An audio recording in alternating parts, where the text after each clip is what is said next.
আমরা এই পর্যায়ে দেখার চেষ্টা করব ঢাকা ওয়াসাতে আসা এসি সার্কিট থেকে যে প্রশ্নটা ওইটার সমাধান। তো ফার্স্ট অফ অল আমরা প্রশ্নটা একটু দেখে নেই। এখানে বলতেছে যে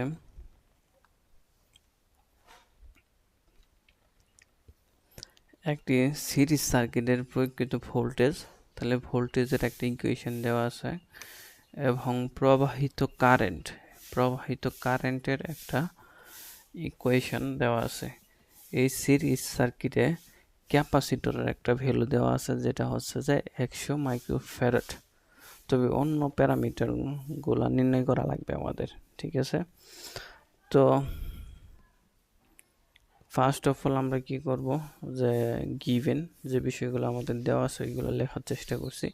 তো ভোল্টেজের ইকুয়েশনটা দেওয়া আছে লিখলাম, তারপর কারেন্টের ইকুয়েশনটা দেওয়া আছে লিখলাম, তারপর ক্যাপাসিট্যান্স দেওয়া আছে 100 মাইক্রোফ্যারাড ওইটাও লিখলাম। আচ্ছা, তারপর আমরা আরএমএস ভোল্টেজ বের করে নিলাম। এখানে কিন্তু আমাদের ম্যাক্সিমাম ভোল্টেজটা দেওয়া আছে আমাদের ভোল্টেজের যে ইকুয়েশন আছে ওইটাতে।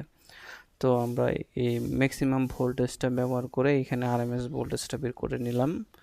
তারপর এইখানেও সেম কাহিনী, এইখানে ম্যাক্সিমাম কারেন্টটা ইউজ করে আমরা আরএমএস কারেন্টটা এখানে বের করে নিলাম, ঠিক আছে? তারপর আমরা কি করলাম, ইম্পিডেন্স বের করলাম। ইম্পিডেন্সটা কি, RMS voltage by RMS current, ইম্পিডেন্সটাও পেয়ে গেলাম। তারপর আমরা রেজিস্ট্যান্সটা বের করে ফেলার চেষ্টা করছি। রেজিস্ট্যান্সটা আমরা এইভাবে বের করে ফেলতে পারি, জেড কস থিটা আর কি, এটা দিয়ে আমরা রেজিস্ট্যান্সটাও বের করে ফেলতে পারি। তারপর টোটাল ইন্ডাকট্যান্সটাও আমরা বের করে ফেলছি এখানে, ঠিক আছে, এক্স সাইন থিটা দিয়া, ঠিক আছে? তো এখন আমাদের যে ক্যাপাসিটর একটা ভ্যালু দেওয়া ছিল ওইটা দিয়ে আমরা ক্যাপাসিটিভ রিঅ্যাক্ট্যান্সটাও বের করে ফেলছি, যেটা হচ্ছে আমাদের 20 ওহম। হ্যাঁ, তো আমরা জানি total reactance equal to inductive reactance minus capacitive reactance. তো এটা আমরা এই ফর্মুলাটা আমরা জানি।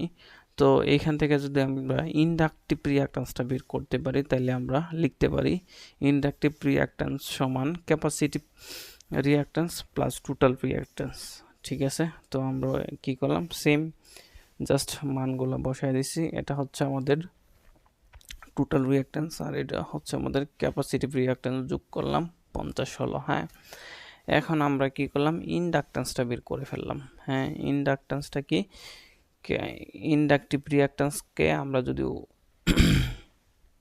ওমেগা দ্বারা ভাগ করি, ওমেগা মানে কি 2πf দ্বারা ভাগ করি, তাহলে আমরা কি পেয়ে যাব, 0.1 হেনরি। এটাই আমাদের আনসার। তো এইখানে ওমেগা মানে 2πf এর মান কিন্তু এইখানে ইকুয়েশনে দেওয়া আছে, এই যে 500, ঠিক আছে?